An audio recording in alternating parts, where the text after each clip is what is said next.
विरोध किया जाएगा। स्खलन हो रहा है, इस पर सरकार और काबीना मंत्रियों का कोई ध्यान नहीं है। पर्यटन मंत्री हर बार एक नई स्कीम लेकर आ जाते हैं। कभी कहते हैं 4 धामों में ये किया जाएगा तो कभी कहते हैं वो किया जाएगा।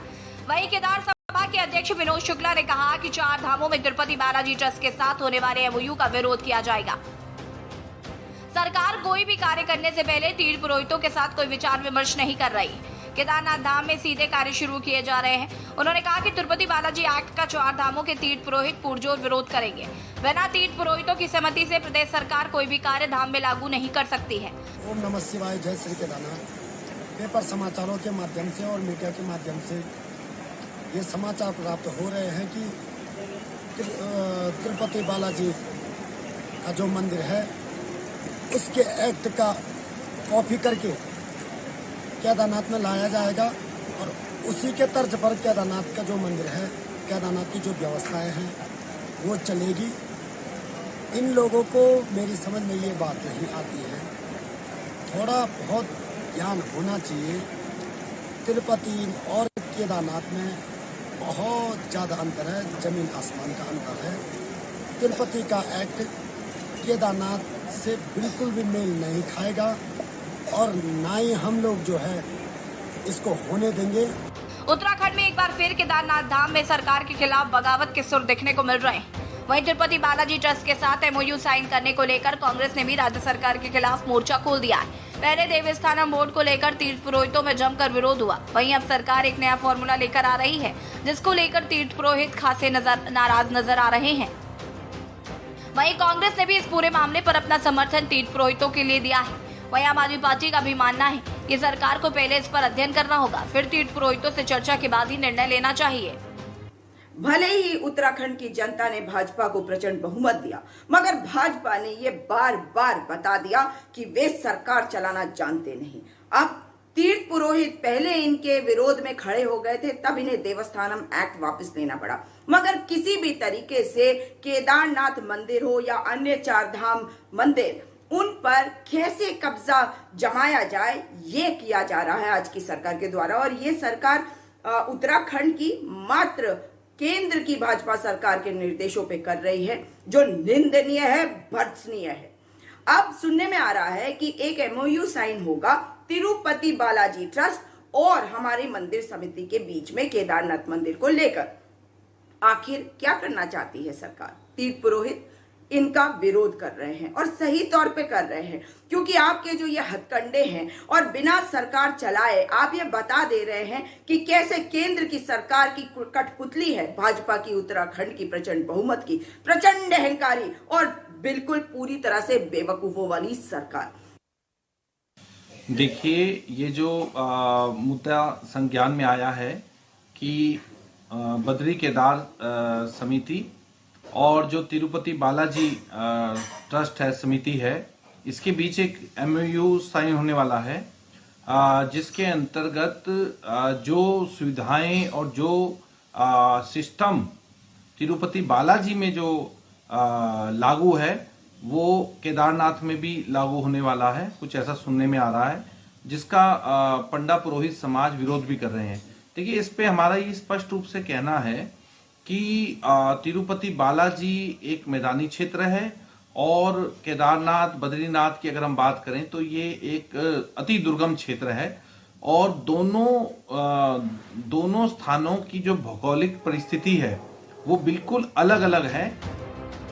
तीर्थ पुरोहितों का मानना है कि सरकार को इसमें सभी पंडा पुरोहित समाज एवं सामाजिक संगठनों के साथ बैठक कर उत्तराखंड की संस्कृति के अनुरूप ही फैसला लिया जाना चाहिए, क्योंकि पूर्व में भी वैष्णो देवी श्राइन बोर्ड की तर्ज पर केदारनाथ धाम की यात्रा व्यवस्थाओं को बनाए जाने की बात कही गई थी, जो कि तीर्थ पुरोहितों के विरोध के बाद लागू नहीं हो पाया। फिर से सरकार ने तिरुपति बालाजी की व्यवस्थाओं के नाम पर नया शगुफा छेड़ दिया है। केदार धाम की यात्रा धाम के पारंपरिक नियमों के अनुरूप ही होनी चाहिए, जो पहाड़ की संस्कृति से मेल खाती हो। अब तक सरकार ने तीर्थ पुरोहितों के आमने सामने होने पर देवस्थानम बोर्ड को भंग किया। वहीं तिरुपति बालाजी ट्रस्ट के साथ एमओयू को लेकर बड़े विरोध का सामना करना पड़ सकता है। केदारनाथ से रोहित डिमरी के साथ देहरादून से राजेश वर्मा की रिपोर्ट। उत्तराखंड के केदारनाथ में इस बार अभी तक 13,25,000 से ज्यादा श्रद्धालु दर्शन कर चुके हैं। इस दौरान कई बार शिकायत आई कि भीड़ को ठीक से संभाला नहीं जा रहा है। दर्शन करने वालों को परेशानी हो रही। अब भारत के सबसे ज्यादा भीड़भाड़ वाले मंदिरों में से एक तिरुपति बालाजी का कामकाज देखने वाला तिरुमला तिरुपति देवस्थानम यानी कि TTD केदारनाथ मंदिर में क्राउड मैनेजमेंट का तरीका बताएगा। इसे लेकर इसी 7 अक्टूबर को बद्री केदार मंदिर समिति BKTC और TTD के बीच MOU साइन होना है। उत्तराखंड के पर्यटन मंत्री सतपाल महाराज ने आंध्र प्रदेश सरकार से इस मामले में मदद मांगी थी। आंध्र के डिप्टी CM कोटू सत्यनारायण शुक्रवार को उत्तराखंड आएंगे। केदारनाथ में फिलहाल 200 करोड़ रुपए की लागत से दूसरे चरण का इंफ्रास्ट्रक्चर और डेवलपमेंट वर्क चल रहा है। तिरुमला तिरुपति देवस्थानम के पास मंदिर प्रबंधन का बहुत लंबा अनुभव है। उत्तराखंड सरकार क्राउड मैनेजमेंट के अलावा भी मदद चाहेगी। सतपाल महाराज ने बताया कि तिरुमला तिरुपति देवस्थानम कई सारे इंफ्रास्ट्रक्चर और हेल्थ केयर प्रोजेक्ट्स की आर्थिक मदद कर सकता है। ट्रस्ट की उत्तराखंड में बहुत संपत्ति है, वो हमें इनके इस्तेमाल की अनुमति दे सकते हैं। उत्तराखंड की चारधाम यात्रा को प्रमोट कर सकते हैं जिससे कि यात्रियों की संख्या बढ़े। सतपाल महाराज ने बताया कि वो इस मसले पर आंध्र के डिप्टी CM से मिले थे और लंबी चर्चा की थी। तिरुपति में हर साल करोड़ों भक्त दर्शन करने को आते हैं। दूसरी ओर केदारनाथ में साल के 6 महीने ही दर्शन पूजन चलता है। पहाड़ पर चुनौतियां दूसरी तरह की हैं और ट्रस्ट काफी मदद कर सकता है इसमें। अब हम आपको बताते हैं कि तिरुपति में कैसे संभाली जाती है भीड़। एक रिपोर्ट के मुताबिक तिरुपति में आम दिनों में 75,000 श्रद्धालु दर्शन करने आते हैं। सितंबर और अक्टूबर में ब्रह्मोत्सवम के दौरान ये संख्या हर दिन 4 लाख तक पहुंच जाती है। कई बार श्रद्धालुओं को 2-2 दिनों तक इंतजार करना पड़ता है। उनके रुकने के लिए बड़े कॉम्प्लेक्स बनाए गए हैं। श्रद्धालुओं के रुकने वाली जगह पर बाथरूम, टॉयलेट की व्यवस्था होती है। डिस्प्ले बोर्ड के जरिए जानकारी दी जाती है कि अभी कितनी वेटिंग चल रही है। श्रद्धालुओं के खाने पीने का पूरा ख्याल रखा जाता है। ऑनलाइन बुकिंग की व्यवस्था होती है, टोकन मिलते हैं। इसमें दर्शन को लेकर भगदड़ नहीं मचती। तो वहीं केदारनाथ के तीर्थ पुरोहित ने बताया कि जिस तरह देवस्थानम बोर्ड के खिलाफ तीर्थ पुरोहितों ने विरोध किया है, उसी तरह तिरुपति बालाजी ट्रस्ट की व्यवस्थाओं को यहां लागू करने का विरोध किया जाएगा। यहां पर तिरुपति बालाजी के केदारनाथ धाम की यात्रा व्यवस्थाओं में इसे लागू किया जाना सही नहीं है। तिरुपति और केदारनाथ धाम में जमीन आसमान का अंतर है। उन्होंने कहा कि बिना तीर्थ पुरोहितों की सहमति से प्रदेश सरकार केदारनाथ में कोई भी कार्य नहीं कर सकती। अब सवाल यह है कि तीर्थ पुरोहित या अन्य इसका विरोध क्यों कर रहे हैं। व्यवस्थाएं अच्छी हो तो पर्यटन को बढ़ावा मिलेगा, इसमें कोई दो राय नहीं। फिर आखिर सवाल क्यों उठाए जा रहे हैं? हाँ, अगर आस्था को ठेस पहुंचती है तो गलत है। प्रसाद बांटने का तरीका और दर्शन करने का तरीका अगर बदला जाता है तो कहीं ना कहीं ये बात गलत है। रही बात भौगोलिक परिस्थितियों की, तो अगर वो विपरीत है, मैं स्वीकार करती हूँ, उसमें कुछ बदलाव किए जा सकते हैं। और ये आस्था पर चोट है या जिसकी जेब में भी पैसा जा रहा है उनकी जेब पर चोट है, ये भी देखना पड़ेगा। चर्चा आज हम इसी पर करेंगे। हमारे साथ कुछ मेहमान भी जुड़ चुके हैं, उनसे आपका परिचय करा देते हैं। रविंद्र कुमार जी भारतीय जनता पार्टी के प्रवक्ता हैं, हमारे साथ जुड़ चुके हैं। शीशपाल सिंह बेस जी कांग्रेस प्रवक्ता है, हमारे साथ जुड़ चुके हैं। RP रतूड़ी जी वरिष्ठ आम आदमी पार्टी के प्रवक्ता है, हमारे साथ जुड़ चुके हैं। PC थपलिया जी वरिष्ठ UKD नेता है, हमारे साथ जुड़ चुके हैं। राजेश सोमवाल जी हमारे साथ जुड़ चुके हैं, जो कि पुरोहित है। बहुत बहुत स्वागत है आप सभी का। सबसे पहले शुरुआत में राजेश जी आपसे ही करना चाहूंगी। यहाँ पर जिस तरीके से तिरुपति बालाजी की तर्ज पर सिस्टम लाने की बात कही जा रही है कि यहाँ की व्यवस्थाएं उसी तरीके से की जाएंगी, इसमें प्रॉब्लम कहाँ आ रही है, क्या दिक्कत आ रही है, क्यों विरोध हो रहा है? मैडम, तिरुपति बालाजी एक मैदानी क्षेत्र है, वहाँ की व्यवस्था और वहाँ एक साल में करोड़ों लोग जो है यात्रा दर्शन करने आते हैं, जबकि हमारी जो केदारनाथ की यात्रा हो, चाहे गंगोत्री, यमुनोत्री, केदार, बद्री की हो, ये सारी सीमित यात्राएं हैं और मात्र 6 महीने की यात्रा होती है, जिसमें से भी लगभग 2 माह का समय जो है बरसात में खत्म हो जाता है। तो हमारे पास 4 महीने बचते हैं। मैं सतपाल महाराज जी से एक बात पूछना चाहूंगा कि BKTC उत्तराखंड सरकार के अधीन है और उनके अधीन है, क्या वो इतने निकम्मे हैं कि इस व्यवस्था को स्वयं नहीं संभाल सकते हैं? जो वहां पर यात्री आ रहे हैं उनको वो व्यवस्थित नहीं कर पा रहे हैं, अब वो क्या तिरुपति बालाजी से जो है लाएंगे? वो अपनी वो व्यवस्था कर सकती है। वहाँ BKTC है, सतपाल महाराज जी जो है उत्तराखंड में मंत्री हैं, वो व्यवस्थाएं कर सकते हैं। कितने लोग केदारनाथ में यात्रा करने जा रहे हैं? एक दिन में 15-20 हजार लोग जाते हैं, केवल मात्र 15-20 हजार लोग एक दिन में यात्रा करने जाते हैं और इनसे वो 15-20 हजार लोग नहीं संभाले जा रहे हैं। उसके लिए भी जो तिरुपति बालाजी जाना पड़ रहा है और पहले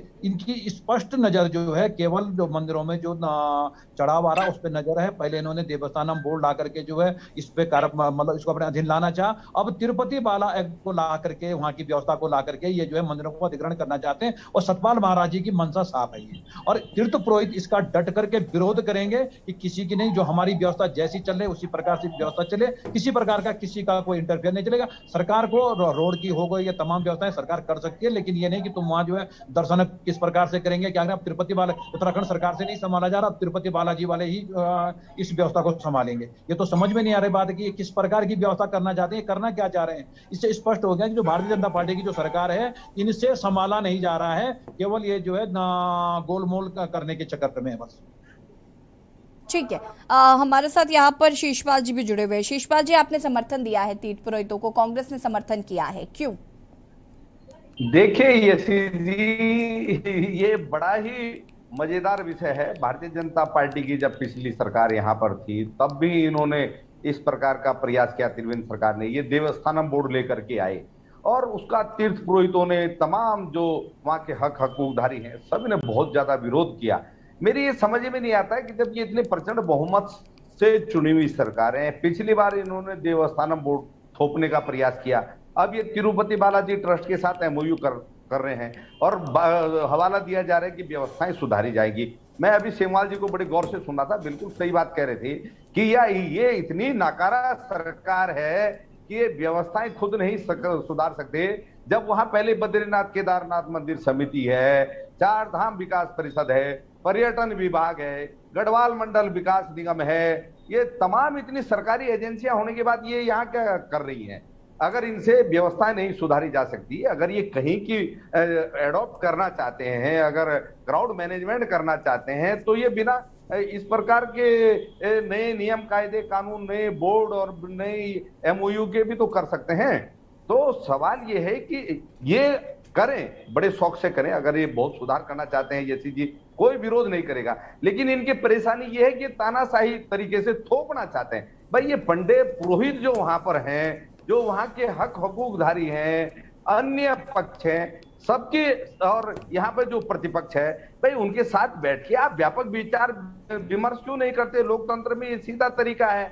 अगर आप कुछ सुधार करना चाहते हैं तो वो वहां से सुझाव लें, और आप हो सकता है कि यहीं पर राज्य के अंदर आपको ऐसी अच्छी व्यवस्था बन जाए जो आज तक आपकी सरकार नहीं कर पा रही।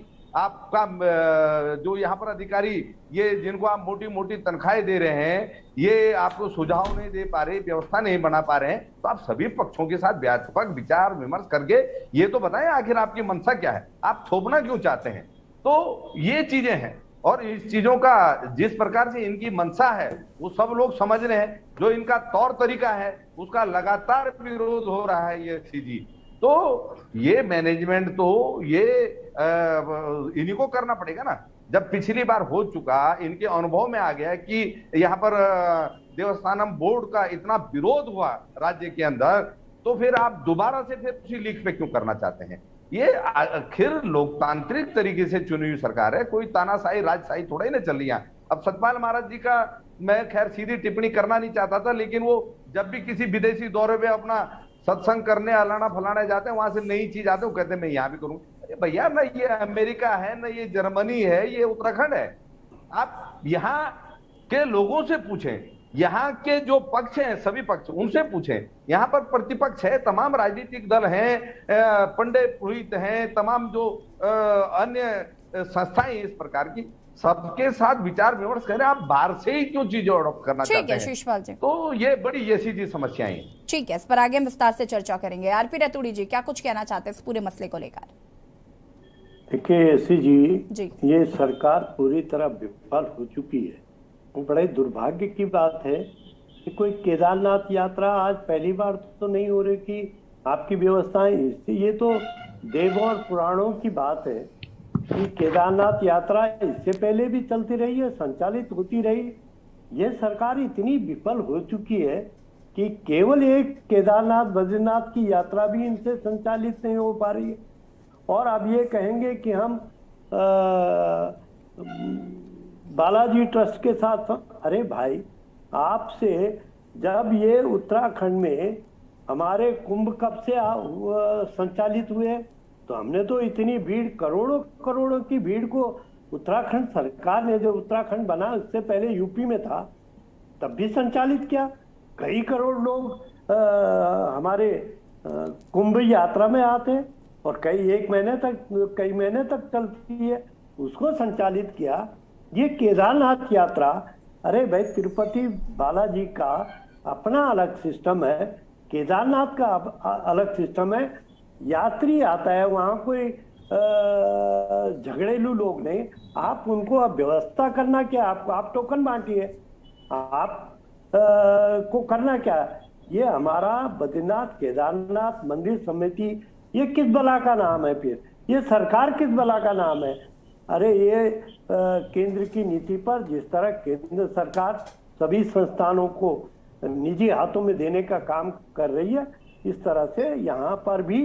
और एक मैं कहूँगा कि सरकार जनता के द्वारा चुनी होती, जनता के लिए होती है। अरे जब पंडा पुरोहित हमारा उत्तराखंड का व्यक्ति इन व्यवस्थाओं को नहीं चाहता है, आप पहले भी श्राइन बोर्ड की तर्ज पर लिया है, आपको झुकना पड़ा। अब फिर आप हठ धार्मिक से, क्योंकि आपकी उसमें छीछालेदर हुई, आपका उसका बदला लेने के लिए आप एक नई व्यवस्था। अरे सतपाल महाराज जी, आप तो स्वयं अपने आप को भगवान कहते हैं, आप तो बहुत सारे प्रवचन करते हैं, तो आप अपने प्रवचनों की व्यवस्था क्यों नहीं दे देते उनको? उत्तराखंड मत बेचो, आप अपने संस्थान को जो आप चलाते हैं इसको आप बालाजी को दो या किसी को दो, लेकिन उत्तराखंड के मान सम्मान के साथ ठीक है रतूड़ी साहब का काम मत करो। ठीक है, वापस आऊंगी मैं आपके पास। पीसी थपलियाल जी, क्या कुछ कहना चाहते हैं? जी, राम भक्तों ने उत्तराखंड को अपने बानर सेना के हवाले कर रखा है और बानर सेना बेचारी, उसको समझ में नहीं आ रहा कि इस राज्य की संस्कृति क्या है, संस्कार क्या है। हमारा जो धार्मिक जो वजूद है वो हमने कभी व्यवसाय नहीं बनाया। उत्तराखंड के इतिहास गवाह है इसका कि आज जो तिरुपति बालाजी हैं वो पूरे व्यावसायिक संस्थान बन चुका है।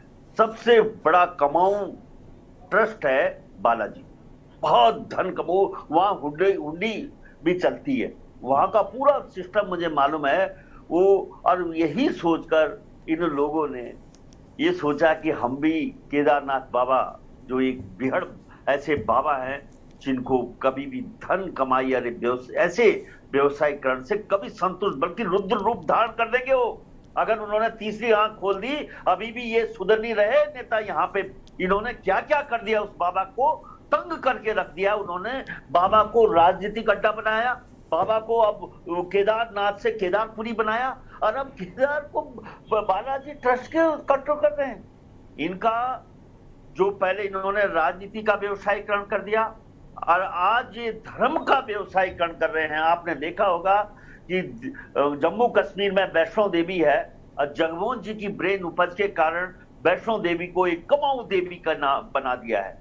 उसी तरह से इन लोगों ने हमारे केदारनाथ जी को एक कमाऊ देवता बनाने की जो ये कर रहे हैं, इनको मालूम नहीं है कि इस राज्य के धर्म की जो संस्कृति है, हम अपने देवी देवताओं के माध्यम से जनता को लूटते नहीं हैं।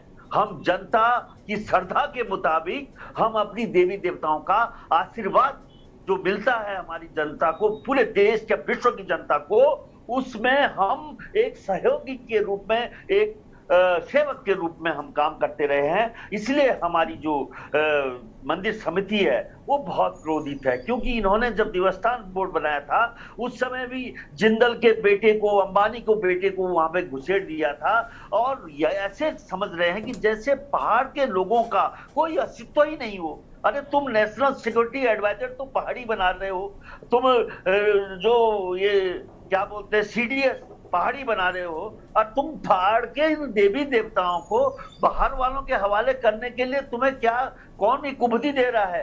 तुम कभी थाईलैंड बनाना चाहते हो उत्तराखंड को, कभी टिहरी डैम को आप एनटीपीसी थर्मल पावर के हवाले करना चाहते हो। तुम्हारी कुबुद्धि से ये पहाड़ बहुत दुखी है। ठीक है, इसका जवाब ले लेते हैं जरा रविंद्र जी से। रविंद्र जी, क्या आपकी सरकार इतनी निकम्मी और नाकारा है कि उससे ये भीड़ नहीं संभाली जा रही है? विपक्ष सवाल पूछ रहा है, बताइए जरा। नहीं संभाला जा रहा है सरकार से, इसलिए आप इस तरीके से एमओयू साइन करने पर आमादा हो गए? यशी जी, आज इतना अच्छा टॉपिक पे आपने बहस रखी है, लेकिन मुझे चाहे वो तीर्थ पुरोहित जी हो और चाहे इनसे तो कोई उम्मीद ही नहीं थी, इस बहस को किस कदर से छोटे स्तर का कर दिया। इस पे एक सुझाव आना चाहिए था, एक इसमें कुछ नए रास्ते। देखिए रवींद्र जी, इसमें सुझाव पर आएंगे, सुझाव लिए जाएंगे। तीर्थ पुरोहित साहब जी प्लीज, राजेश जी रुक जाइए, प्लीज रुक जाइए, आप पहले इनको कंप्लीट कर लेने दीजिए, उसके बाद हम इस पर विस्तार से चर्चा करेंगे, आपको पूरा मौका दूंगी मैं। दुख है तीर्थ पुरोहित जी ने जिस प्रकार से निकम्मे शब्द का उपयोग किया। इनका आशीर्वाद सभी जनता को मिलता है, सभी भक्तजनों को। कहां से मिलेगा? आप उल्टे काम करो तो आशीर्वाद कहां से लोगे? अरे पुरोहित जी 2 मिनट सुन तो लो ना, आप सुन तो लीजिए। मैं तो आपके बीच में नहीं बोला, आप एक सम्मानित व्यक्ति है, आपको प्रणाम है, लेकिन आपके शब्द जो है वो कहीं ना कहीं हम जैसे लोगों के लिए प्रेरणा होते हैं। आप इस तरीके के शब्द इस्तेमाल करेंगे तो वो सही नहीं है। आज आप ये बताइए, आप सनातन संस्कृति को का मजाक जिस प्रकार से, चाहे वो पीसी थपलियाल जी हो और चाहे हमारे कांग्रेस के प्रवक्ता हो, चाहे आम आदमी के हो, आप उसको एक डिफरेंट कर रहे हैं, डिफरेंसेस पैदा कर रहे हैं सनातन धर्म के अंदर, सनातन संस्कृति के ऊपर। आप ये कैसे कर सकते हैं भाई? मैं इतना बड़ा जानकार नहीं हूं सनातन संस्कृति का, लेकिन जितना सनातन को फॉलो करता हूं, लेकिन मैंने नहीं सुना इस तरीके के आप कह रहे हैं कि रवींद्र जी, मैं आपको यहाँ पर रोकना चाहूंगी क्योंकि ब्रेक का मुझे कमांड लगातार मिल रहा है। मैं आपको यहाँ पर रोकूंगी, वापस आपका मैं रुक करूंगी। आप सभी हमारे साथ बने रहिए। और जिस तरीके से आपको बता दें कि तिरुपति बालाजी में व्यवस्थाएं होती है दर्शन को लेकर, उसी तर्ज पर अब केदारनाथ धाम में जिस तरीके से व्यवस्थाएं हो उन पर एमओयू साइन होने जा रहा है, जिसका विरोध तीर्थ पुरोहित कर रहे हैं। रुकिए छोटे से ब्रेक के लिए, जल्द हाजिर होते हैं।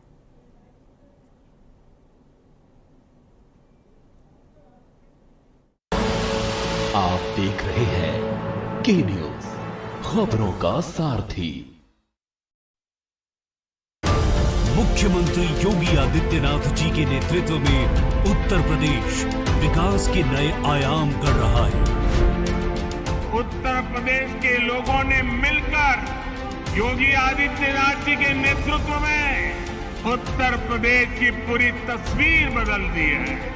उत्तर प्रदेश का हर कोना सपनों को लेकर के, नए संकल्पों को लेकर के अब तेज गति से दौड़ने के लिए तैयार हो चुका है।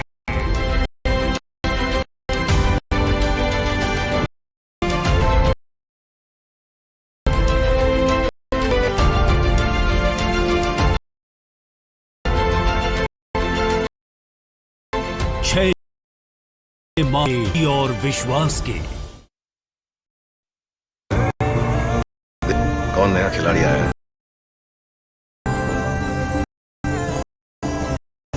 समझा देते हैं यार।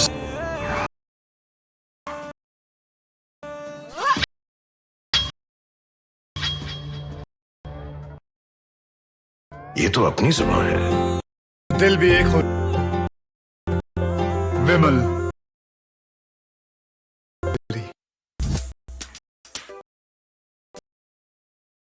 मस्त मस्त मस्त है, बड़े मस्त है,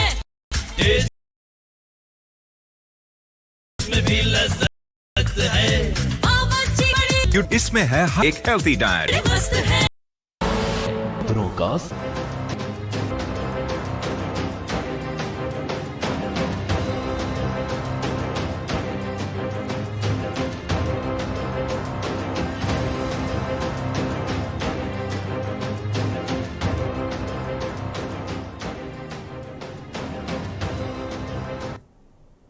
ब्रेक के बाद एक बार फिर से आप सभी का स्वागत है और देवभूमि के दंगल में आज हम बात कर रहे हैं केदारनाथ में फिर विरोध, एमओयू पर लगे रोक। उत्तराखंड के केदारनाथ में इस बार अभी तक 13,25,000 से ज्यादा श्रद्धालु दर्शन कर चुके हैं और इस दौरान कई बार शिकायत आई कि भीड़ को ठीक से संभाला नहीं जा रहा है, दर्शन करने वालों को परेशानी हो रही है। अब भारत के सबसे ज्यादा भीड़ भाड़ वाले मंदिरों में से एक तिरुपति बालाजी का कामकाज देखने वाला तिरुपति देवस्थानम यानी कि TTD केदारनाथ मंदिर में क्राउड मैनेजमेंट का तरीका बताएगा। आपको बता दें कि उत्तराखंड के पर्यटन मंत्री सतपाल महाराज ने आंध्र प्रदेश सरकार से इस मामले में मदद मांगी थी। आंध्र के डिप्टी सीएम कोटू सत्यनारायण शुक्रवार को उत्तराखंड आएंगे। केदारनाथ में फिलहाल 200 करोड़ रुपए की लागत से दूसरे चरण का इंफ्रास्ट्रक्चर और डेवलपमेंट वर्क चल रहा है।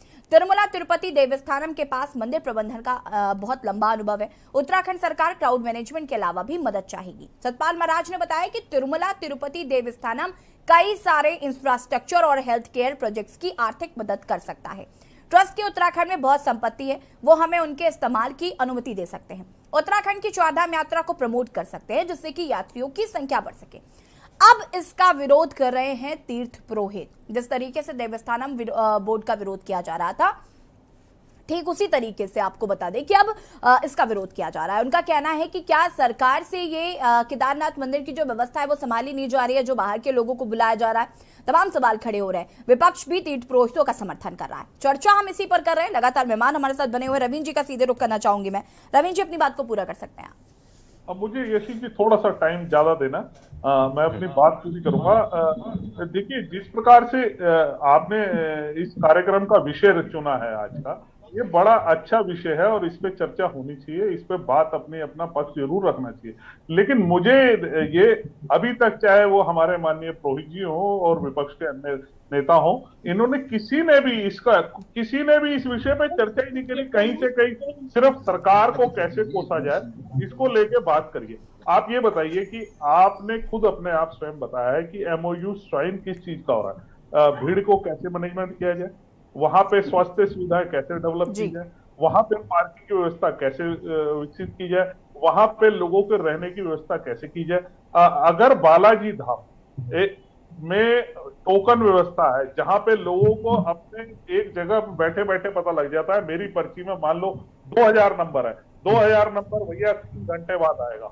आप ये बताइए, आदमी 3 घंटे पहले लाइन में क्यों लगे? आज केदारनाथ इतना बड़ा धाम हो चुका है, उसको लोग, हर किसी का मन है कि मैं पुरी के दर्शन करके आऊं, केदारनाथ जी के दर्शन करके आऊं। और आने वाले समय में ये यात्रा जो आज 5000, 7000 अभी बता रहे थे, 20000, 25000 लोगों की है, मैं समझता हूं आने वाले समय में लाखों की संख्या पहुंचेगी। जिस प्रकार से रोडों का इंफ्रास्ट्रक्चर का काम कर रहा है, क्या नहीं चाहते कि ऐसा उत्तराखंड में जैसे। रवीन जी, आप सिर्फ मेरे एक सवाल का जवाब दीजिए कि क्या आपसे नहीं संभाला जा रहा था, क्या आप नहीं संभाल पा रहे थे? आपसे यही सवाल पूछा जा रहा है। विपक्ष आपसे यही कह रहा है कि क्या आप में उतनी हिम्मत नहीं है या आप में उतनी ताकत नहीं है कि आप इस भीड़ को मैनेज कर सके? ये सवाल का कोई मतलब ही नहीं है, ये बेतुका सवाल है। मैं बिल्कुल जिस सवाल का जवाब आप नहीं दे सकते, वो सवाल ही बेतुका हो गया। आप नहीं सवाल सकते। आप एक बार बताइए, मैनेजमेंट सीखने के लिए क्या ये विषय आज ही हुआ है? इससे पहले क्या लोग सीखने के लिए, क्या हमारे पहाड़ के बच्चे दिल्ली या किसी और जगहों में पढ़ने के लिए, सीखने के लिए नहीं जाते हैं क्या? या बाहर से बच्चे यहाँ सीखने के लिए नहीं आते हैं क्या? अरे आप इस तरीके की बात कर रहे हैं। ठीक है, तो बेसिकली बात सिर्फ इतनी है कि आपसे मैनेजमेंट नहीं हो पा रहा था, इसलिए आप बाहर से लोगों को लेकर आ रहे हैं। आपकी बात से ये स्पष्ट हो गया। ठीक है, दूसरा सवाल मेरा, रुक जाइए रवीन जी रुक जाइए। दूसरा सवाल मेरा सुन लीजिए पहले। दूसरा सवाल मेरा आपसे ये है कि आपने तीर्थ पुरोहितों से बातचीत क्यों नहीं की? मैं पूरी डिबेट में और लोगों के फेवर में और बातों में हूं या नहीं हूं, लेकिन मैं इस बात में फेवर में बिल्कुल हूं कि तीर्थ पुरोहितों को तो कम से कम आप इन्वॉल्व करिए अपने फैसले में, कम से कम उनको तो बताइए, उनसे तो पूछिए। नहीं, मुझे आप ये बताइए, देखिए अभी मैंने पूरे तरीके से MOU क्या होगा, इसका क्या रोड मैप होगा, ये तो मैं बहुत देर से बता रही हूँ। मुझे लगता है 10 मिनट तो मैंने यही बताया है कि भैया इस MOU के फायदे क्या है, लेकिन मुझे ये भी तो आप बता दीजिए कि तीर्थ पुरोहितों को क्यों नहीं बताया गया, आपने क्यों नहीं इन्वॉल्व किया उनको?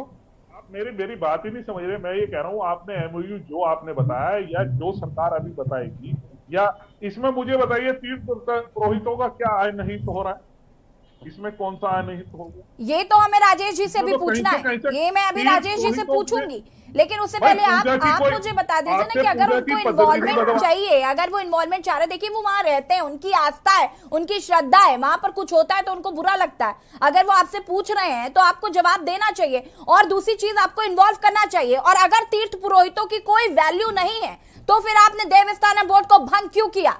जरूरत ही नहीं थी। तीर्थ पुरोहित कर रहे थे हंगामा, तो करने दीजिए। उस दौरान आपने क्या वोट पाने के लिए कर दिया था? अगर आज उनकी वैल्यू नहीं है तो किसी भी सूरत में वैल्यू होने या न होने का तो प्रश्न ही नहीं आता हमारे लिए। मैंने आते ही प्रणाम किया तीर्थ पुरोहित जी को। पहले मैंने कहा भाई आपके मुंह से निकला हुआ शब्द हमारे प्रदेश के लोगों के लिए आशीर्वाद की तरीके से होता है, लेकिन यहाँ पे कहीं सम्मान असम्मान की तो बात ही नहीं हो रही। यहाँ बात हो रही है मैनेजमेंट की कि भीड़ को किस तरीके से संभले, स्वास्थ्य के लिए इंफ्रास्ट्रक्चर कैसे डेवलप हो। अभी ये कुछ समय पहले ही जिस प्रकार से वहां पे लोगों को हार्ट के कारण या बीमार होने के कारण जिस तरीके से केदारनाथ में मृत्यु हुई थी, यही लोग प्रश्न कर रहे थे किस तरीके से डेवलप होगा, कैसे होगा, क्या होगा। आप तो ये कहने जा रहे हैं कि हमसे नहीं संभाला जा रहा ये व्यवस्था तिरुपति। हम तो सीधे कह रहे हैं, आप सीधा कान पकड़िए या घुमा के पकड़िए, तब अपना बेटा क्या बोलेगा जब पड़ोसी को बेटे को लाना अपने घर सुधारने के लिए। अरे सुनिए आप अरे रवि साहब, अरे कैसी पुत्रों का अपमान है। अरे पुत्रों का अपमान की बात कर, आप अपमान और सम्मान की बात नहीं कर। सोमनाथ में करके दिखाएं तरीके से आपने सनातन धर्म के बीच में डिफरेंसेस पैदा कर दिया, बालाजी व्यवसायी बता दिया। आप किस तरीके की बात कर रहे हैं? ठीक है रवि जी रुकिए, थोड़ा सा बख्श देते हैं रवि जी। ठीक है रुकिए, थोड़ा सा बख्श देते हैं आपको। रुक जाइए पीसी तपलिया जी और राजेश जी प्लीज रुक जाइए। अरे पूरा आप जाके देखो। आप देखिए सुनिए, आप मजाक बनाने का काम ना करिए धर्म को, आप धर्म को बनाने का मजाक ना करिए। शीशपाल जी ठीक है,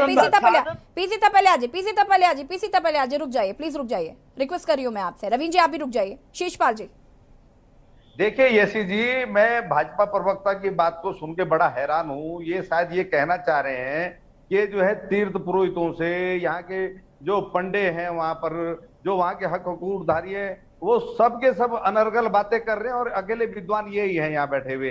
अरे भैया, हमने सीधी सी बात ये कही कि इसमें अगर आप कोई भी बदलाव करना चाहते हैं, और अभी मैं यशी जी विजुअल में देख रहा था कि सतपाल महाराज जी कह रहे थे कि जो है मैं वहां क्या कह रहे थे, वो एयरपोर्ट पे हरिद्वार में कहा आंध्र प्रदेश के उनसे मिला था उप मुख्यमंत्री से, और मैंने भाई तुम ऐसे चलते चलते हवा में फैसले करते हो क्या? मतलब कोई अध्ययन नहीं है तुम्हारा, कोई विचार विमर्श नहीं है, कोई चिंतन मनन नहीं है, कोई सोच नहीं है। एयरपोर्ट पे मिल गए जी, बात हो गई और हम ये करने जा रहे हैं। ये यशी जी, इस प्रकार से व्यवस्थाएं चलती है, प्रदेश चलते हैं। आप प्रदेश के पर्यटन मंत्री हैं। देखिए मैं समूचे विपक्ष से एक सवाल पूछना चाहती हूँ, रुक जाइए। देखिए शीशपाल जी ठीक है, अब सरकार कुछ भी करेगी आप विरोध करने लग जाएंगे क्या? ऐसे नहीं चलता है। शीशपाल जी रुक जाइए, मैं तीर्थ पुरोहितों का सम्मान करती हूँ, तीर्थ पुरोहितों के बारे में मैं बात कर रही हूँ कि भैया उनको पूछ लेना चाहिए था, ठीक बात है। लेकिन अगर व्यवस्थाएं इससे बेहतर हो रही हैं, अगर चीजें बेहतर हो रही हैं, जिस तरीके से आप ही ने हाय तौबा मचा रखी थी केदारनाथ मामले पे जब यात्रा चल रही थी, ये व्यवस्था नहीं है, वो व्यवस्था नहीं है, टॉयलेट्स नहीं मिल पा रहे हैं, और तमाम देखिए ये ऐसा था भी, हम लगातार खबरें चला रहे थे, डिबेट भी कर रहे थे कि व्यवस्थाएं जो हैं वो बहुत ज्यादा खराब हैं, लोगों को परेशानियां हो रही थी, लोग हार्ट अटैक से मर रहे थे, खच्चरों के क्या हाल थे ये हमने देखा, और बहुत ही ज्यादा दुखद तस्वीरें आई यात्रा के दौरान। ठीक है, अब अगर इनको संभाला जा रहा है, अगर ये व्यवस्थाएं संभाली जा रही हैं, भाई वो तो रवीन जी सीधा कान ना पकड़ के उल्टे तरीके से कान पकड़ रहे हैं, लेकिन पकड़ रहे हैं, वो कह रहे हैं भैया हमसे नहीं हो पा रहा है इसलिए हम ये ला रहे हैं, तो क्या दिक्कत है? तीर्थ पुरोहितों का इन्वॉल्वमेंट इसमें होना चाहिए था, तीर्थ पुरोहितों को एक बार इसमें इन्वॉल्व करना चाहिए था। मैं इस पर बात कर रहा हूँ। यशी जी, आज जो केदारनाथ धाम आप देख रहे हैं, बद्रीनाथ धाम देख रहे हैं, ये 4 धाम देख रहे हैं, ये तीर्थ पुरोहितों की ही कृपा है। यहाँ आप देखे इन्हीं लोगों के मैनेजमेंट के कारण मार्गदर्शन में आज इतना नहीं शीशपाल जी, आप मुझे इस बात का जवाब दीजिए। पहले तो आप मुझे इस बात का जवाब दीजिए। देखिए मुझे ये मत बताइए कि तीर्थ पुरोहितों की क्या इंपॉर्टेंस है, मैं जानती हूँ, मुझे आप इस बात का जवाब दीजिए, विरोध क्यों कर रहे हैं आप? विपक्ष को क्या लाभ है? जिस दिशा में सरकार का विरोध हो उस दिशा में चल दो, उसके आगे पीछे ऊपर नीचे देखने की जरूरत नहीं है। ऐसा है शीशपाल जी। यशी जी आप एक मिनट सुनेंगी। देखिए यशी जी, वहां पर स्वास्थ्य व्यवस्थाएं सुधरनी चाहिए, वहां पर जो है तीर्थ यात्रियों की रहने की व्यवस्था सुधरनी चाहिए, उनके खान पान की व्यवस्थाएं सुधरनी चाहिए, इसमें कोई दो राय थोड़ा ही नहीं है। तो इनके ये बद्रीनाथ केदारनाथ मंदिर समिति, मैंने गढ़वाल मंडल विकास निगम, ये 4 धाम विकास परिषद, ये पर्यटन विभाग किस लिए है? अगर इनके पास व्यवस्था नहीं बन रही, तो कह रही हूँ वो सीधे रवीन जी नहीं कह पा रहे हैं कि हम नहीं कर पा रहे हैं, पर वो इनडायरेक्टली कह रहे हैं कि हमसे नहीं हो रहा है। तो अगर वो ला रहे व्यवस्था तो क्या दिक्कत है? जी आरपी रतूड़ी जी, शीशपाल जी रुक जाए। आरपी रतूड़ी जी, मैं आपसे जानना चाहूंगी कि इसका विपक्ष विरोध किस बात का कर रहा है? अगर चीजें बेहतर हो रही हैं, अगर व्यवस्थाएं बेहतर हो रही हैं, अगर कह रहे हैं कि हम स्वास्थ्य व्यवस्थाएं भी बेहतर कर देंगे, हमारा पर्यटन को और बढ़ावा मिलेगा और लोग आएंगे, अगर हम क्राउड मैनेजमेंट भी सीख लेंगे और भी तमाम चीजें इसमें थी कि और अलग अलग तरीकों से भी मदद मिल पाएगी, जैसा कि मैंने एक रिपोर्ट में पढ़ा था। अब आप मुझे बताइए इसमें क्या दिक्कत है? ठीक है, मान लेते हैं सरकार से नहीं हो पा रहा, मान लेते हैं कि नहीं काम कर पा रहे हैं। देखिए जी एसी जी, शीशपा जी आऊंगी इसके बाद। हाँ। कल को प्रश्न खड़ा होगा कि हमारा शिक्षा व्यवस्था, तो ये कहेंगे हम आंध्रा को दे रहे हैं, हमारा स्वास्थ्य व्यवस्था ठीक नहीं हो रहा तो हम दिल्ली को दे रहे हैं, हमारा पर्यटन व्यवस्था ठीक नहीं हो रहा तो कश्मीर को दे दे। अरे इस प्रदेश को, आपसे छोटा सा प्रदेश है, 1,11,00,000 की पॉपुलेशन का है, और इससे पहले भी इनको वहाँ यात्रा में करना क्या, वहाँ तो धार्मिक पर्यटक आता है, वहाँ कोई सैरगाह करने वाला नहीं, अय्याशी करने वाला नहीं आता। वो पर्यटक को आपको व्यवस्थित केवल करना है कि वहाँ पर स्वास्थ्य व्यवस्था, आपका स्वास्थ्य मंत्रालय, आपका पीडब्ल्यूडी मंत्रालय, सड़क बेहतरीन कर दो। अरे भाई इसमें हमको जो बालाजी ट्रस्ट है वो क्या करेगा, आप बताओ ना। ये सरकार का, आखिर सरकार किस लिए है? आपको पैदल यात्री को, हम ये नहीं कह रहे बालाजी उठा करके ले जा लेगा, अरे वो तो जिसके पास पैसा है वो आज भी हेलीकॉप्टर में जा रहा, जिसके पास और पैसा है वो डंडी में और घोड़े पे जा रहा है। तो बालाजी ट्रस्ट क्या करेगा? केवल लाइन लगाने का काम करेगा, या इनकी नजर जो वहाँ इंफ्रास्ट्रक्चर डेवलप करने का, ठेकेदारी करने का है कि यहाँ के लोगों से ठीक कमीशन नहीं मिल रहा, हम आंध्रा से लाएंगे ठेकेदारों को और वहाँ की कमीशन खाएंगे। कहीं इस तरफ तो नजर नहीं है इनकी। इनका काम है प्रदेश को बेचने का। इनसे एक लाइन ठीक नहीं हो रही, वहाँ ऑक्सीजन की व्यवस्था ठीक नहीं हो रही, और इसलिए ये बालाजी ट्रस्ट को देंगे। कल तो ये हमारा पूरा प्रदेश बेच देंगे तो हम बोलेंगे नहीं। अरे हम विपक्षी दल के साथ साथ उत्तराखंड के वासी हैं, हम यहाँ के नागरिक हैं, हमको दर्द है कि पंडा पुरोहित जो आज तक व्यवस्था कर रहे थे, मैंने कहा नहीं कि वहां तो धार्मिक, आप बेहतरीन पर्यटन के लिए अच्छे ट्रांसपोर्ट कर दो, आप वहाँ अच्छे होटल्स बना दो, रास्ते में आपके पास तो रहने के लिए, पानी पीने के लिए व्यवस्था नहीं है, वो किसे दे देंगे? पेयजल भी दे देंगे आप आंध्रा को, आप सड़कों का काम भी देंगे आंध्रा को, तो ये प्रदेश चलेगा कैसे? आपसे एक मंदिर की व्यवस्था, केवल दर्शनार्थी को लाइन में लगाना, उसको व्यवस्थित करना, टोकन देना, जब ये नहीं हो रहा तो सतपाल महाराज इस्तीफा दे दे वहां पर पंडा पुरोहितों को। अगर देखते हैं कि पहले इनका अध्ययन करो, ये व्यवस्थित कर सकते हैं कि नहीं कर सकते। ठीक है, इसका जवाब मैं रवीन जी से लूंगी, लेकिन उससे पहले राजेश जी, देखिए जैसे कि हम यहाँ पर बात कर रहे हैं इसकी एमओयू को साइन करवाने को लेकर, तमाम व्यवस्थाओं को लेकर जैसे कहा जा रहा है, तो इसमें दिक्कत कहाँ आ रही है? राजेश जी, आपको इन्वॉल्व नहीं किया गया, तीर्थ पुरोहितों को इन्वॉल्व नहीं किया गया, ये समस्या है, या आपको पूरे प्रकरण से प्रॉब्लम है? रही बात भौगोलिक एक सेकेंड रुक जाइए राजेश जी, भौगोलिक परिस्थितियों को लेकर दिक्कत है, तो इसमें कुछ चीजें में बदलाव किया जा सकता है, पूरा का पूरा एज इट इज कॉपी तो नहीं कर देंगे।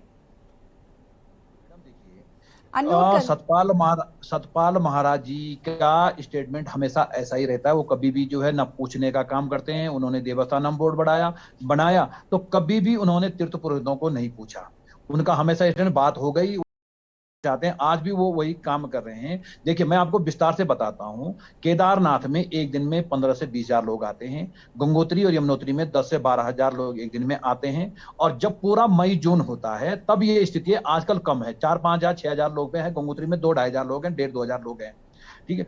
और सबको पहले से मालूम था कि इस बार चारधाम यात्रा में अच्छी खासी भीड़ होने वाली है, लेकिन सरकार तब जागी जब केदारनाथ में अव्यवस्था हो गई, लोगों ने नारे लगाने शुरू कर दिए, जब बहुत भीड़ हो गई तब उत्तराखंड की सरकार जागी, और इन्होंने जागने के बाद पहला काम क्या किया कि हरिद्वार में जो यात्री रोक दी। इन्होंने व्यवस्था नहीं बनाई, इन्होंने कोई व्यवस्था नहीं बनाई, इन्होंने जाकर के हरिद्वार में जो है लोगों को रोक दिया, जो लोग घर से कलकत्ता से लेकर के, मुंबई से लेकर के, अहमदाबाद से लेकर के और साउथ से लोग जो है अपना यात्रा करने आ गए, उनको हरिद्वार से वापस भेज दिया। ये इन्होंने पहला काम किया। आपको मालूम होना चाहिए इतना बड़ा जो है बीकेटीसी बोर्ड है, 15 से 20 लोग बीकेटीसी बोर्ड में हैं, और उसके बाद वहां के जिला अधिकारी, उत्तराखंड के गढ़वाल के कमिश्नर, धर्मस्व सचिव, पर्यटन सचिव, एसडीएम, पुलिस कप्तान, इतने लोग और नोडल यात्रा नोडल अधिकारी, वहां का यात्रा मजिस्ट्रेट, तमाम इतने लोग जो यात्रा व्यवस्था में लगे रहते हैं उत्तराखंड सरकार के। क्या ये सब निकम्मे हैं? इन अधिकारियों का बस का जो है चारधाम यात्रा को संचालित करना गया कि जो सतपाल महाराज जी सीधे अब तिरुपति बालाजी वालों को ला रहे हैं। यानी हमारे जो जिलाधिकारी बैठे हैं, एसडीएम बैठे हैं, तमाम जो बीकेटीसी में सीओ बैठे हैं, तमाम अपर अधिकारी बैठे हैं, क्या उनका बस का जो है चारधाम यात्रा को नहीं है, या वो केदार बद्री में व्यवस्था नहीं कर सकते? लेकिन इनकी मनसा साफ है, सतपाल महाराज जी की मनसा साफ है, क्योंकि उनका केदार बद्री में कहीं आश्रम नहीं है। इसके माध्यम से सोच रहे हैं कि अब देवस्थानम बोर्ड के माध्यम से मैं घुसपैठ नहीं कर पाया, अब तिरुपति बालाजी के माध्यम से कहीं मैं केदार बद्री में कहीं अपना ठिकाना बना लूं। ये सब इनकी बातें चल रही है, क्योंकि चारों धामों में इनका कहीं इतना ठिकाना नहीं है। हरिद्वार में इनका बहुत बड़ा आश्रम बना रखा है, आप देखेंगे कितने एकड़ में आश्रम फैला हुआ है, और ये हमेशा इनका काम रहता है। इससे बढ़िया जो ये तिरुपति बाला में जा रहे हैं, ये पीडब्ल्यूडी को बैठाएं, जल संस्थान को बैठाएं, यूपीसीएल को बैठाएं, तमाम अधिकारियों को बैठाएं, वहां के जिला स्तर के जितने अधिकारी हैं, उसके माध्यम से व्यवस्था को कैसे बनाया जा सकता है उस बात पर भी फोकस कर सकते हैं। लेकिन इनका होगा इसका जोगी जोगड़ा आन गांव का सिद्ध। इनको लग रहा है कि उत्तराखंड में जो लोग रहे सब निकम्मे हैं, अब तिरुपति बालाजी ही कुछ करेगा। कुछ भी नहीं होना तिरुपति बालाजी में। यहाँ मैडम, यहाँ प्राकृतिक स्थितियां इतनी खराब है, बारिश हो जाएगी, रोड बंद हो जाएगी, तिरुपति बालाजी क्या मशीन लगाएगा वहां कि एकदम से जो है बटन दबाएगा और रोड खुल जाएगी? ये सब यहाँ की प्राकृतिक व्यवस्था है। और जितना पहाड़ का आदमी केदारनाथ में रहने वाला केदारनाथ की भूमि व्यवस्था को समझता है, गंगोत्री वाला गंगोत्री की व्यवस्था को समझता है, बद्रीनाथ वाला बद्रीनाथ की व्यवस्था को समझता है, उतना कोई नहीं समझ सकता। और तिरुपति बाला से जो आदमी आएगा वो यहाँ के पहाड़ की व्यवस्था नहीं समझेगा। वो केवल 3 महीने आएगा, ड्यूटी करेगा और चला जाएगा, और ये व्यवस्था ऐसी बनी रहेगी। ठीक है, रविंद्र जी जवाब दीजिए। मुझे समझ में नहीं आ रहा, राजेश सेमवाल जी हमारे पुरोहित हैं, वो इस बात को लेके क्यों अभी से इतना चिंतित हो रहे हैं कि बाहर से आके या कोई अगर कोई चीज नई सीखने को मिल रही है या नई करने को मिल रही है। देखो नवीन जी, सीखना अलग बात है, लेकिन आप व्यवस्था ही दूसरे के जिससे घर सीखने जा रहे हैं उसी को व्यवस्था सौंप दो, ये नहीं होती बात। आप सीख कर के आइए, उसको इंप्लीमेंट कीजिए, वो अलग बात है। लेकिन आप तो व्यवस्था ही उनके हाथ दे रहे हैं, आप सीख नहीं रहे। आप तो कह रहे हैं कि हमारा बस का नहीं, अब आप ले लो। ये तो सीधी बात होगी, हमने हाथ खड़े कर दिया, हमारा बस का नहीं, अब तिरुपति बालाजी वाले केदारनाथ की व्यवस्था देखेंगे, व्यवस्था हो गई। देखिए, मुझे ऐसा लगता है राजेश सेमवाल जी जो है कांग्रेस की कुछ ज्यादा नहीं, आप गलत बोल रहे हैं। मैं भारतीय नवीन जी, आप गलत बोल रहे हैं। मैं भारतीय जनता पार्टी का 2 बार मंडल महामंत्री रह चुका हूं भारतीय जनता पार्टी में, आज भी जुड़ा हुआ हूं। ऐसे आप कैसे विश्वास कर सकते हैं कि दे सकते हैं? ये भाषा कांग्रेस की हमेशा से ये बेच रहे हैं, ये पार्टी, इसको आप पार्टी के बाद में मत कीजिए। ये जो है ये सीधा आप कैसे मान सकते हैं? एमओयू का मतलब क्या होता है कि बेच दिया, ये दे दिया? व्यवस्था तो आप सुपुर्द कर रहे हैं ना। एमओयू का मतलब यहीं से पूछ लो भाई। व्यवस्था एमओयू का मतलब होता है व्यवस्था आके उनका तरीका, करने वाले तो हम ही करेंगे ना, हमारे यहीं का लड़का करेगा, हमारे यहीं का अधिकारी करेगा। आप ये नहीं होगा। आपके जितने अधिकारी उस क्षेत्र में काम करते हैं ना केदारनाथ में, उनको सबको 3 महीने तिरुपति बाला में रखिए और उनको वहां सिखाइए और फिर उनको लगाइए वहां, वो व्यवस्था को सुधार देंगे। लेकिन आप उनको मत लाइए। चलिए देखिए, ये तो काम सरकार का है, सरकार बिल्कुल अपने तरीके से सही तरीके से सोच रही है। और आप घर भी बिठाया जा सकता है, ऐसा नहीं है। देखिए रवींद्र जी, अभी जब ये तीर्थ पुरोहित प्रदर्शन करना शुरू करेंगे और ये विरोध करना शुरू करेंगे, तब क्या करेंगे आप? देखिए देवस्थानम बोर्ड में तो आपने जो किया वो बहुत ही ज्यादा कह सकते हैं कि शर्मनाक था। घुसने नहीं दिया जाए, ऐसी स्थिति होने वाली है। फिर अब देखिए, आप प्रदर्शन करना, अपनी बात को कहना, ये लोकतांत्रिक तरीका है, लोकतंत्र में इसका अधिकार भी है, सबको अपना अधिकार है और कहना भी चाहिए। लेकिन व्यवस्था बनाना सरकार की जिम्मेदारी है। आगे आने वाले समय में यात्रा और अच्छी हो, क्योंकि बहुत सारा पर्यटन जो है, धार्मिक पर्यटक यहाँ पे और तेजी से बढ़ने वाला है आने वाले समय में, और उसको कैसे व्यवस्थित किया जाए? बढ़ने वाला तो है। देखिए रवींद्र जी, विपक्ष तो आपसे यही कह रहा है कि देखिए आपसे नहीं समझ रहा, आप सीधे सीधे कह दीजिए हमसे नहीं समझ रहा है, हम इसलिए कर रहे हैं। अभी खुश हो जाए यहाँ पर विपक्षी दल बैठे हुए। आप क्यों घुमा रहे हैं बात को? आप सीधे सीधे कहिए नहीं हो रहा है हमसे, हम ऐसे ही कर रहेंगे और यही होगी व्यवस्था। आप कह दीजिए ना, आप जिम्मेदारी लीजिए और कह दीजिए। एक बात बताइए, अगर ये सनातन संस्कृति के दो बड़े मंदिर एक होके अगर काम करना चाहते हैं तो इसमें क्या बुराई है? आप इसमें बता दीजिए क्या बुराई? देखिए मैं इसे बुरा नहीं समझ रही हूँ। अगर ठीक है, मुझे लगता है कि अगर सरकार कुछ अच्छे कदम उठा रही है तो बहुत अच्छी बात है, ठीक है, उसका हम उसका वो करते हैं, स्वागत करते हैं। लेकिन यहाँ पर राजेश जी जब कह रहे हैं तीर्थ पुरोहितों की बात, देखिए यहाँ पर स्पेशली हो रही क्योंकि विरोध वही कर रहे हैं और तीर्थ पुरोहित चाहते हैं, उनको इन्वॉल्व कर लेना चाहिए था, उनसे थोड़ी राय मशवरा ले लेना चाहिए था। क्या चला जाता सरकार का अगर पूछ लेती तो? पुरोहित होंगे जो विरोध करेंगे, मुझे नहीं लगता इसमें कोई विरोध। रविंद्र जी, तो आपको तो लगता ही नहीं, आपकी और आपको और आपके जो भारतीय जनता पार्टी के लोग हैं उनको यही लगता है कि कोई भी विरोध नहीं कर रहा है, सिर्फ यही गिने चुनो 4 लोग जो पैनलिस्ट बैठ जाते हैं बस यही विरोध कर रहे हैं, आपको तो यही लगता है। और उसके बाद जो सड़कों पर नजर आते हैं उसके बाद फिर आपको देवस्थानम बोर्ड की तरह उसको देवस्थानम बोर्ड को भंग करना पड़ा। ऐसी बातें मत बोलिए ना फिर जी। विरोध के लिए विरोध करना है तो अब इसका कोई इलाज नहीं है ना। आप एक बार बोलिए, अच्छी व्यवस्था आप कन्विंस करिए ना, आप कन्विंस करिए लोगों को, आप कन्विंस करिए इस व्यवस्था को लेकर, इस एमओयू को लेकर कन्विंस करिए। आप कन्विंस नहीं कर पा रहे हैं, आप समझा नहीं पा रहे हैं अपनी नीति। नहीं बिल्कुल कन्विंस करेंगे, सरकार कन्विंस करेगी, बातचीत करेगी। अगर किसी को कोई दिक्कत आप एमओयू साइन कर देंगे, उसका बात करेंगे। अरे पहले एमओयू साइन करेंगे, उसका बात करेंगे। कपलिया जी कम शब्दों में अपनी बात को पूरा करिए प्लीज। जी देखो, इन्होंने प्रयोगशाला बना रखा है उत्तराखंड को। अगर ये माई के लाल हैं तो सोमनाथ को टच करके देखें और द्वारकाधीश को टच करके देखें।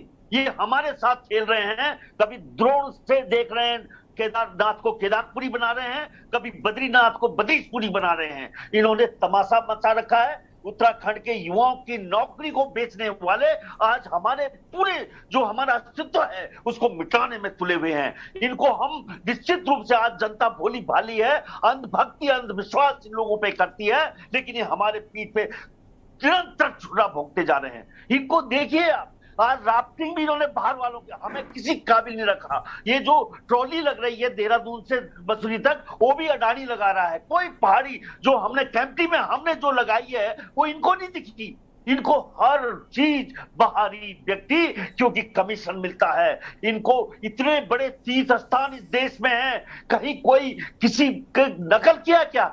बोले टोकन देते हैं वहां, टोकन तो हमारे हर बैंक में देते हैं। बैंक अधिकारी को भेज दो वहां टोकन देने के लिए। What nonsense talking! ये बहुत बड़ा अपमान है उत्तराखंड का। अगर तुम ऐसे हमारे जो अस्तित्व को ही खत्म कर रहे हो, हमारा कोई ऐसे समझ रहे जैसे हम बेवकूफ हैं। ठीक है, यहाँ बैठे हुए इसमें सरकार का रुख देखना होगा। शीशपा जी बहुत कम शब्दों में अपनी बात को पूरा करिए। अनम्यूट करें सबसे पहले तो। जी मैं थपलियाल जी और सेमाल जी की बात से बिल्कुल सहमत हूँ, क्योंकि भाजपा के प्रवक्ता जो यहाँ पर आए जानकारी नहीं है और ना ये अध्ययन करके स्थानीय तीर्थों से पूछे बिना वहां पर कुछ भी नहीं होना चाहिए। उनके हक हकूकों का सवाल है। ये कुछ भी अगर व्यवस्थाएं सुधारना चाहते हैं तो यहाँ की एजेंसियों पर भरोसा करें, यहाँ की एजेंसियों पर कोऑर्डिनेशन बनाए और मैनेजमेंट को स्वयं सुधारने का काम करें, ना कि कभी इधर और कभी उधर झांके अनर्गल बातें करें यहाँ के पर्यटन मंत्री। रतूड़ी साहब बहुत कम शब्दों में अपनी बात को पूरा कर सकते हैं। अनम्यूट करें खुद को। ये सरकार महसूस कर चुकी है कि हम उत्तराखंड को बहुत बेहतरीन व्यवस्था है और उसका एक उदाहरण इन्होंने दे दिया कि बार बार ये हमारे मंदिरों पर चोट करते हैं, कभी देवस्थानम बोर्ड बना करके, कभी इसी तरह एमओयू करके। इनको उत्तराखंड के लोगों पर भरोसा नहीं, इनको कमीशन चाहिए। मैंने जो पहले कहा कि केवल केदारनाथ के व्यवस्थीकरण पुनर्वास पुनर्निर्माण के और उसमें कमीशन के लिए ये सब योजना की जा रही, इनका धर्म से कोई लेना देना नहीं। ठीक है रवीन जी, कन्विंस करिए। कन्विंस करना बहुत जरूरी है कि आप इनको कन्विंस नहीं कर पा रहे हैं और विपक्ष को खैर आप कन्विंस कर भी नहीं पाएंगे, लेकिन राजेश सेमवाल जी जैसे जो अन्य तीर्थ पुरोहित है उनको कन्विंस करना बहुत बड़ी जिम्मेदारी है आपकी और आपको करना भी चाहिए। अगर आप कोई व्यवस्था ला रहे हैं तो पहले उनको कन्विंस करिए कि भाई देखिए इससे ये फायदा होगा, उनको फायदे बताइए इसके। आप उनको फायदा नहीं बता रहे हैं, यही वजह है कि आज राजेश जी को उस पर डिबेट करनी पड़ रही। बहुत कम शब्दों में अपनी प्रतिक्रिया दीजिए। देखिए, मैं सिर्फ अपनी बात कह के यही समाप्त करूंगा कि भारतीय जनता पार्टी संकल्पबद्ध है अपने जितने भी तीर्थ स्थल है उनमें सही व्यवस्था बने, आने वाले तीर्थयात्रियों को सही तरीके से उनको दर्शन हो, उनकी जान माल का कोई नुकसान ना हो इस प्रकार से कहीं से भी कुछ भी सीखने को या करने को हमें मिलेगा तो जरूर सरकार को करना चाहिए। इसमें ना तो किसी का हकूक ना किसी का कोई हानि होती है। मुझे नहीं लगता ये एक तरीके से मेरी समझ से परे है कि इस तरीके का मुद्दा भी क्यों बन रहा है। ठीक है, बहुत बहुत शुक्रिया आप सभी का चर्चा में शामिल होने के लिए। और देवभूमि के दंगल में आज हम बात कर रहे थे केदारनाथ में जिस तरीके से MOU साइन होना है तिरुपति बालाजी की तर्ज पर, कि वहाँ जिस तरीके से व्यवस्थाएं होती हैं उसी तरीके की व्यवस्थाएं अब केदारनाथ में होंगी। लेकिन तीर्थ पुरोहित इसका विरोध कर रहे हैं। उनका साफ मानना है कि इसको लेकर तीर्थ पुरोहितों से डिस्कशन नहीं किया गया, उनसे बातचीत नहीं की गई और उनसे बातचीत की जाती और कहीं ना कहीं सरकार पर भी सवाल उठ रहे हैं कि क्या सरकार से ये हैंडल नहीं हो रहा है, सरकार क्या इन चीज़ों को नहीं कर पा रही थी जो उन्हें तिरुपति बालाजी के जो ट्रस्ट है वहाँ से मदद लेनी पड़ रही है। तमाम सवाल यहाँ पर खड़े किए जा रहे हैं। केदारनाथ में साल के 6 महीने आपको बता दें कि दर्शन पूजन चलता है। पहाड़ पर चुनौतियां दूसरी तरह की हैं और ट्रस्ट काफी मदद कर सकता है इसमें। अब आपको बता दें कि तिरुपति में कैसे संभाली जाती है व्यवस्था, कैसे भीड़ को संभाला जाता है। एक रिपोर्ट के मुताबिक तिरुपति में आम दिनों में 75,000 श्रद्धालु दर्शन करने जाते हैं। सितंबर अक्टूबर में ब्रह्मोत्सव के दौरान ये संख्या हर दिन 4 लाख तक पहुंच जाती है। कई बार श्रद्धालुओं को 2-2 दिन तक इंतजार करना पड़ता है और उनके रुकने के लिए कॉम्प्लेक्स बनाए गए हैं। तो तमाम व्यवस्थाएं वहां पर की गई और इन व्यवस्थाओं को उत्तराखंड में केदारनाथ धाम में लागू करने की बात कही जा रही है। और आपको ले चलते हैं सीधे प्रेस कॉन्फ्रेंस, जहां पर पंजाब सरकार के कैबिनेट मंत्री हरजोत सिंह प्रेस कॉन्फ्रेंस करें। क्या कुछ कहना सुन लेते हैं। ਜਦੋਂ ਲੋੜ ਸੀ ਸਕੂਲ ਖਾਲੀ ਸੀ ਤਾਂ ਟੀਚਰ ਭਰਤੀ ਕੀਤੇ ਗਏ ਕੰਟਰੈਕਟਸ ਉੱਤੇ। ਬੜਾ ਲੰਬਾ ਸੰਘਰਸ਼ ਬਤੌਰ ਆਪੋਜੀਸ਼ਨ ਦੇ ਵਿੱਚ ਕਈ ਵਾਰੀ ਮੈਂ ਵੀ ਧਰਨਿਆਂ 'ਚ ਜਾ ਕੇ ਸਾਡੇ ਸਾਰੇ ਅੱਜ ਜੋ ਜਿੱਤੇ ਹੋਏ MLA ਸਾਹਿਬਾਨ ਹੈ ਜਾਂ ਮੰਤਰੀ ਸਾਹਿਬਾਨ ਹੈ ਜਾਂ ਸਾਡੇ ਮੁੱਖ ਮੰਤਰੀ ਸਾਹਿਬ ਜਾਂ ਫਿਰ ਸਾਡੇ ਪਾਰਟੀ ਦੇ ਕੌਮੀ ਕਨਵੀਨਰ ਅਰਵਿੰਦ ਕੇਜਰੀਵਾਲ ਜੀ, ਅਸੀਂ ਉਹਨਾਂ ਸਾਰੇ ਧਰਨਿਆਂ 'ਚ ਗਏ ਕਿ ਅਰਵਿੰਦ ਕੇਜਰੀਵਾਲ ਜੀ ਤੇ ਭਗਵੰਤ ਮਾਨ ਜੀ ਦੀ ਗਰੰਟੀ ਸੀ, ਵਾਅਦਾ ਸੀ ਪੰਜਾਬ ਦੇ ਜਿੰਨੇ ਕੱਚੇ ਟੀਚਰਸ ਹੈ ਕਿ ਜਦੋਂ ਹੀ ਪੰਜਾਬ ਸਰਕਾਰ ਬਣਦੀ ਹੈ ਉਹਨਾਂ ਦੀ ਨੌਕਰੀਆਂ ਨੂੰ ਰੈਗੂਲਰਾਈਜ਼ ਕੀਤਾ ਜਾਊਗਾ। ਮੈਂ ਇਲੈਕਸ਼ਨ ਲੜਿਆ, ਮੈਨੂੰ ਨਹੀਂ ਪਤਾ ਸੀ ਕਿ ਮੈਂ ਸਿੱਖਿਆ ਮੰਤਰੀ ਬਣ ਜਾਊਂਗਾ। 3 ਮਹੀਨੇ ਪਹਿਲਾਂ ਮੈਨੂੰ ਮੇਰੇ ਮੁੱਖ ਮੰਤਰੀ ਨੇ ਪੰਜਾਬ ਦਾ ਸਭ ਤੋਂ ਅਹਿਮ ਮਹਿਕਮਾ ਸਿੱਖਿਆ ਮਹਿਕਮਾ ਦਿੱਤਾ। ਤੇ ਮੈਂ ਅਕਸਰ ਜਦੋਂ ਵੀ ਗੱਲ ਕਰਦਾ ਆਪ ਸਭ ਦੇ ਨਾਲ ਵੀ ਜਾਂ ਕਿਤੇ ਵੀ ਤਕਰੀਰ ਦਿੰਦਾ ਤਾਂ ਮੈਨੂੰ ਇਹ ਅਹਿਸਾਸ ਹੋਇਆ ਜਿਸ ਦਿਨ ਮੈਂ ਸਿੱਖਿਆ ਮੰਤਰੀ ਬਣਿਆ ਉਸ ਦਿਨ ਵੀ ਮੈਨੂੰ ਮੁਬਾਰਕਾਂ ਘੱਟ ਤੇ ਚਿੰਤਾ ਵੱਧ, ਚਾਹੇ ਕੋਈ ਮੀਡੀਆ ਦੇ ਸਾਥੀ ਹੋਣ ਚਾਹੇ ਕੋਈ ਹਲਕੇ 'ਚ ਹੋਣ, ਕਹਿੰਦੇ ਲੈ ਹੁਣ ਤੂੰ ਧਰਨੇ ਵਾਲਾ ਮੰਤਰੀ ਬਣ ਜਾਊਗਾ। ਤੇ ਬੜਾ ਦੁੱਖ ਹੁੰਦਾ ਸੀ ਕਿ ਜਿਸ ਮਹਿਕਮੇ ਦੇ ਉੱਤੇ ਪੰਜਾਬ ਦਾ ਭਵਿੱਖ ਨਿਰਭਰ ਕਰਦਾ 28 ਲੱਖ ਬੱਚੇ ਸਰਕਾਰੀ ਸਕੂਲਾਂ 'ਚ ਪੜ੍ਹਦੇ ਆ, 40 ਲੱਖ ਬੱਚੇ ਪ੍ਰਾਈਵੇਟ ਸਕੂਲਾਂ 'ਚ ਪੜ੍ਹਦੇ ਆ। ਸਿੱਖਿਆ ਮੰਤਰੀ ਦਾ ਕੰਮ ਹੈ ਪੰਜਾਬ ਦਾ ਭਵਿੱਖ ਬਣਾਉਣਾ ਤੇ ਉਸ ਮਹਿਕਮੇ ਨੂੰ ਸਿਰਫ ਧਰਨੇ ਵਾਲਾ ਮਹਿਕਮਾ ਸਮਝਿਆ ਗਿਆ।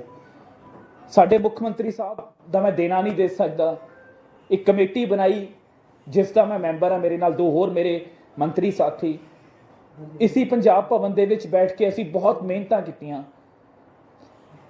ਕਿਹਾ ਜਾਂਦਾ ਸੀ ਆ ਕੱਚੇ ਅਧਿਆਪਕਾਂ ਦੇ ਕੁਝ ਸਾਥੀ ਵੀ ਜਦੋਂ ਮੈਨੂੰ ਮਿਲੇ, ਜਦੋਂ ਅਸੀਂ 5 ਸਤੰਬਰ ਨੂੰ ਐਲਾਨ ਕਰਤਾ, ਇਹਨੇ ਵੀ ਕਿਹਾ, ਕਹਿੰਦੇ ਜੀ ਅਸੀਂ ਧਰਨੇ ਜ਼ਰੂਰ ਦਿੰਦੇ ਸੀ ਪਰ ਕਿਤੇ ਸਾਨੂੰ ਦਿਲ 'ਚ ਪਤਾ ਸੀ ਕਿ ਸਾਡਾ ਕੰਮ ਹੋ ਨਹੀਂ ਸਕਦਾ। ਪਰ ਇਹ ਸਿਰਫ ਅਤੇ ਸਿਰਫ ਨੀਅਤ ਸੀ ਸਾਡੇ ਮੁੱਖ ਮੰਤਰੀ ਦੀ ਕਿ ਇੱਕ ਪਾਲਿसी बना के 5 सितंबर ਨੂੰ टीचर्स डे वाले दिन।